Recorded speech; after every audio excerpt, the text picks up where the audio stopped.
Welcome back. I just finished cutting the dados in the side pieces for the taller set of bookcases, and now we're ready to go over to the table saw and get set up to cut the rabbets to accommodate the nested back on these bookcase units. But before I do that, just a couple of notes. A number of people have asked for some more details about how the Festool router guide rail and guide stop are set up to cut dados. So I just made a short separate video and it's on my YouTube site, so be sure and click over there if you're interested in that. And the other thing I wanted to mention is that I'm using these cut-offs off the ends of the shelves to test the fit of the dados as I go along.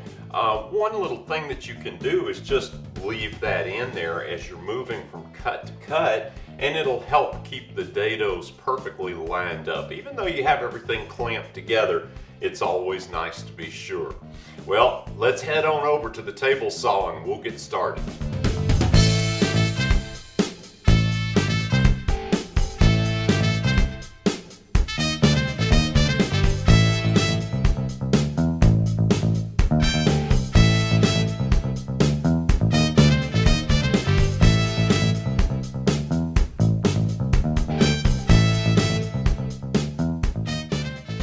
I changed the saw stop from my general purpose blade over to a dado stack. And just as a side note, for what it's worth, I hear people sometimes say, well, changing back and forth from a regular blade to a dado stack on a saw stop is harder. Well, the reality is it is precisely exactly the same as changing back and forth on any other table saw, with the exception of changing out the blade brake assembly.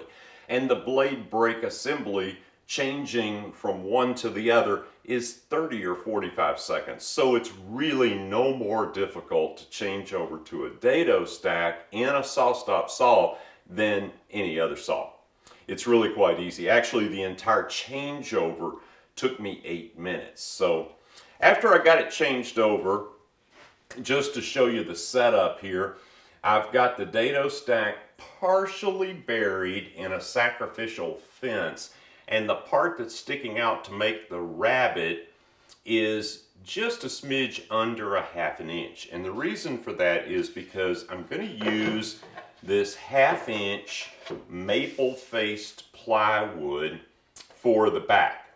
And I know that the guy I'm making this for really didn't want any plywood, but it's on the back, and he'll probably never know unless he watches this video. Well, anyway, so that's what I'm going to use. And the way I set up the dado stack was to make a 1/4 inch deep cut, and the depth of it, like I said, just a smidge under a ½ inch. Now, one point here is that when you test this, if you're going to be off at all, be off air so that the hardwood side is just a smidge proud of the plywood. And the reason for that is that if the plywood was proud of the hardwood side, you'd never be able to get it flush. And if the hardwood side is a little bit proud, you can always just hit that with a planer, 1 or 2 swipes, and you're perfectly flush again.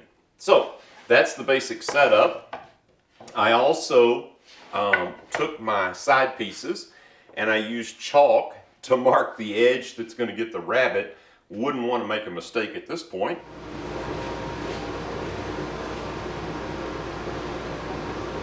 Always double and triple check for my chalk marks to make sure I'm getting the right spot.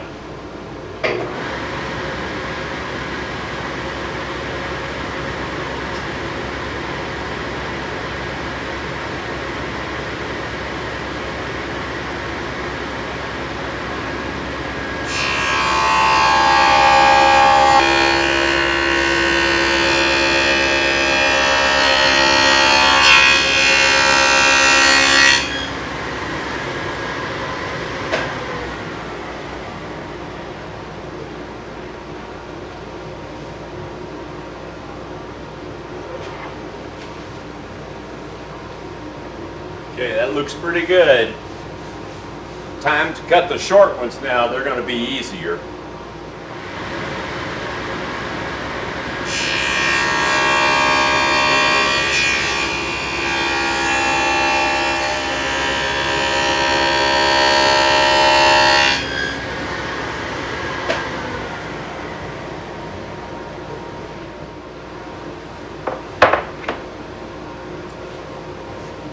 One interesting thing about the SawStop saw, if you haven't gotten one yet, the dust collection is so tight enclosed in the cabinet that when you've got a sacrificial fence and a setup like this, there's actually a vacuum on the workpiece that can kind of make it hard to slide a little bit, depending on your dust collector, I guess.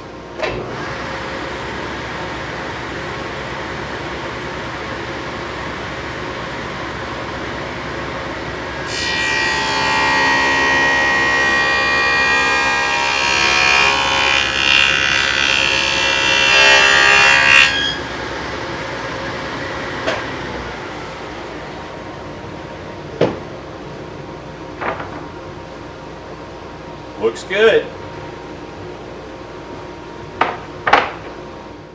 Inevitably, somebody is going to ask, why did you go to the trouble to set up the dado stack and the table saw just to cut those 4 rabbets? Well, a couple of reasons. Number one, I wanted to be able to shove the piece up tight to the fence and get absolute accuracy without a lot of fiddling around measuring and stuff with the guide rail. But the router and guide rail would have worked just fine. The other reason that I wanted to do it is because there are a lot of people who just prefer to cut dados and rabbets with a dado stack in their table saw, and I just wanted to give you an idea of the setup. It only takes a few minutes to change back and forth, so it's no big deal for me. I'm going to change this back now to my general purpose blade, and while I'm doing that, I'm going to give some thought as to where I'm going to set up to mock assemble these big bookcases. My shop's a little too small for this, but I'll figure something out. I need to mock assemble these so that I can get a final and absolute dimension for the back pieces. Then I can cut those out and we'll be ready to start assembling. Well, that just didn't work at all. I tell you what I tried to do. I tried to build a really large work surface so that I could mock assemble these bookcase cabinets face down, as if the entire cabinet was laying on its face. And to do that, I leveled the outfeed table with my table saw. I normally keep the outfeed table about a 1/16 of an inch below the table saw, just so stuff feeds out of the table saw and doesn't catch. So I brought that up level. Then I took a 4x8 sheet of 3/4 inch plywood and put that on top. But of course that wasn't wide enough because the shelving units are 60 inches wide. So I took another sheet and I ripped off a piece to go from here to here and fill up the space and make it a little over 60 inches wide. So I got that all clamped together, leveled up and everything, and I went to try to mock assemble the first unit. And what I quickly realized was I just didn't have enough hands and arms to be able to get that done. There was just no way I could hold all the pieces and get clamps on it and everything. It wasn't working out. So then I decided what I would do is I would just take one of the side pieces, lay it down here flat, and stand each shelf up in it vertically. Once I got each shelf in, then I could lift the other side up on top and nest it into the dados and then be able to clamp everything together. The problem was, as I laid this down, I stood up the first shelf and I was hitting the ceiling. So at that point I took a break, had a cup of coffee, and I had to think about this. And then I remembered a project I did a few years ago called I-beam work supports. You can still see the video on my YouTube channel. Part of that project was to build some support bases for the I-beams. And the support bases are basically cubes of different dimensions so that depending on the orientation in which you set those on the floor, it changes the working height. And in a couple of the orientations, the working height is lower than my outfeed table and table saw. So I brought those downstairs, I set them up, I took this piece of plywood that I ripped, put that across there, I leveled everything up, got it all clamped down, and now I'm going to see if I can assemble these shelves on those work support bases. Let's go take a look and let's see if that works. This is my third attempt to dry assemble this large set of bookcases in my shop. And what I've done is I've taken the bases from the I-beam work support project. I've laid a piece of 3/4 inch plywood on top of that and leveled everything up. And then I've put one side down and clamped it into place. And the idea is to stand the shelves up in their respective dados and then put the other side on top and clamp everything together, and I should be able to get a dimension for the back. Now, to assist in that, I've got these corner braces. They're really used for squaring up boxes and things, but I think they'll really help out here. I've clamped them down with the edge right next to the dado edge, so that when I put the shelf in, I can clamp the square to the shelf and keep it from rocking or worse, falling out, hopefully. So I'm ready to give this a shot. Let's take a look.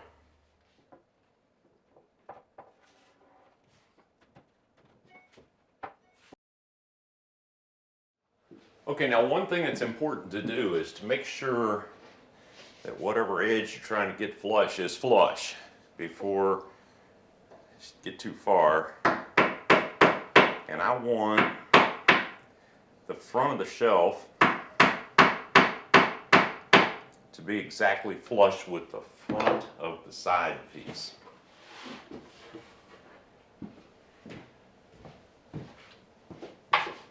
You may notice that I have these shelves numbered and the corresponding dado numbered because I have certain positions that I want the shelves to wind up in for aesthetic reasons.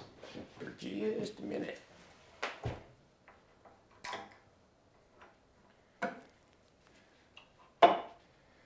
Okay, I've got the clamp on but not fully tight. And now what I want to do is perfect. Flush that up there. I'm ready for the next one. This might work if I'm tall enough.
Alrighty.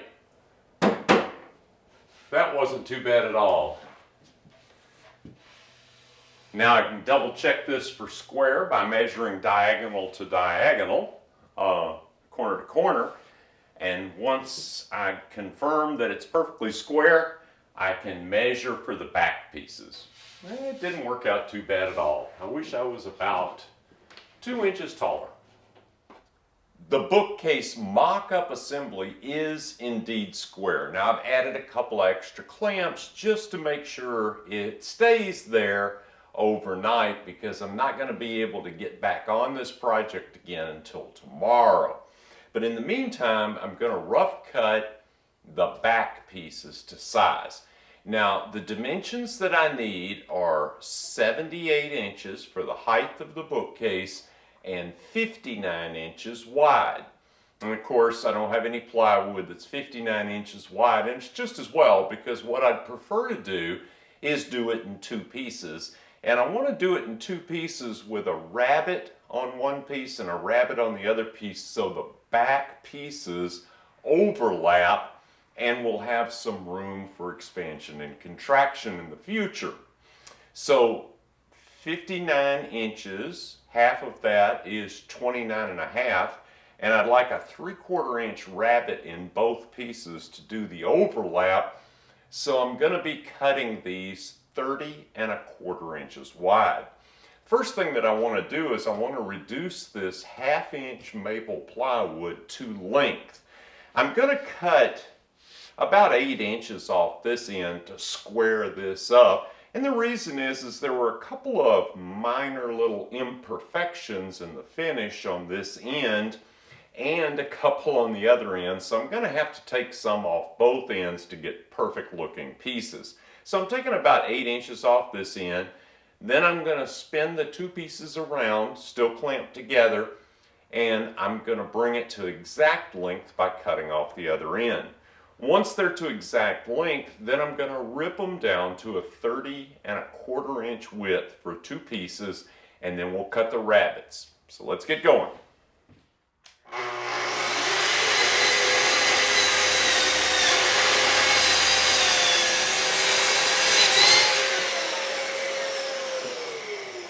Okay, now I'm going to cut these two pieces of plywood to their final length.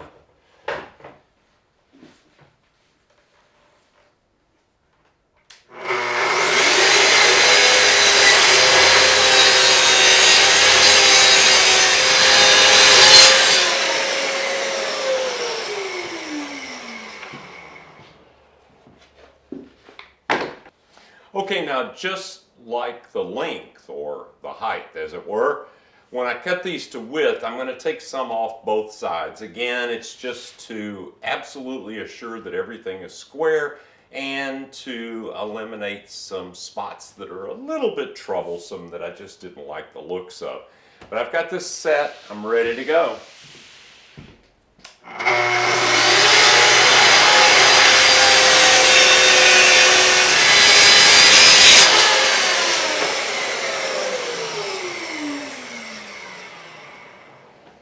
And by using that spring clamp, it's easy to pull this out. Okay.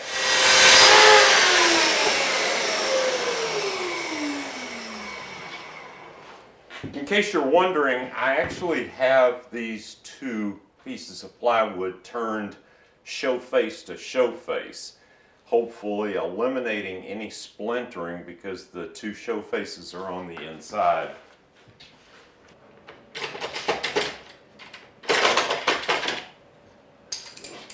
And there we go. Time to cut some rabbets. After cutting the two pieces for the back to size, I oriented them to get the look that I was looking for that you'll see when you look into the front of the bookcase. Then I marked the location for the rabbets. And the rabbet on this piece will be on the show side on the top, and on this piece it'll be on the underside. I'll need to flip that piece over and route that rabbet in there. The setup for cutting this rabbet is the same as the Dados and the rabbets before, with the exception of the shoe or the foot. On the rabbets that I cut before, I put a same size sliding block under here and just slid it along with the router as I cut the workpiece. But I had this piece of 3/4 inch plywood on top of my outfeed table and table saw, so I just went ahead and dropped the foot down to the level of that plywood and it'll just ride right along. So we're ready to cut.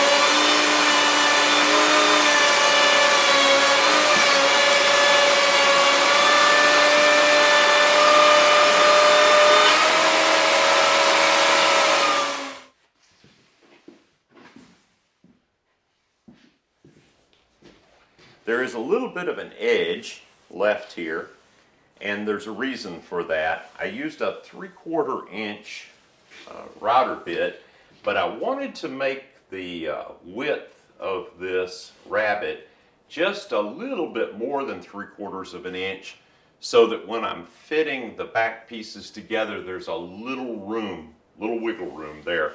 So it's just a tiny little piece. All I've got to do is just take a chisel and that'll pare right off. We'll be good to go.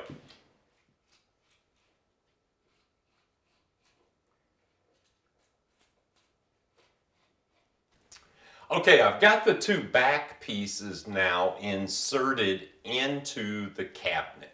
I've got a long piece of very straight maple here clamped across to hold the back pieces up flush to the shelves, and I've got it clamped around the perimeter. Now what I'm going to do is go around on the other side and use a pencil and mark where the shelves contact the back, so I'll know exactly where to cut the dados. Now, this is the best possible way to check for square, and when I first put the back in, I found out that I was a little off, and it turned out it wasn't because it was out of square. This is the side down here at the bottom, and this is of course the rabbet that runs across the bottom, and about the first 3 inches or so of that rabbet were not quite the right depth. I must have let that slip a little bit. Remember, we did that rabbet on the table saw, and I didn't use any hold downs. That probably would have fixed that, but it was just not quite deep enough. So all I did was just use a paring chisel, and I just chiseled it out until I got it perfectly flat, and it turns out that everything is absolutely square. So we're ready to mark for our dados. So I'm going to try to show you this, but it's a little tight and a little dark back there, but we'll see how it goes. Okay, I'm on the other side of these bookshelves now, and the backs are pushed up as best I can flush with these shelves, and I'm just taking a very sharp pencil and making a line to mark the location of where I need to cut the dados. And I'm doing it on both sides just so I'm sure to cut these in exactly the right spot. And this is really critical. Obviously the placement has to be right, the depth has to be right. It's very important that these dados come into play on this back, because the dados in the back are going to offer a lot of sag resistance on these big long shelves. So that's all there is to it. Well, the back pieces are done. That was an awful lot of dado cutting. To be perfectly honest with you, I'm kind of ankle deep in wood chips. It's time to sweep up. It's also time to bring this installment to a close because we're frankly about out of time. But be sure and come back for the next video, because we're going to glue up this big giant set of bookshelves. And I'm going to do it in a little bit of an unorthodox way. I think you'll be interested to see how I do that. Anyway, look forward to seeing you, and thank you so much for watching this video.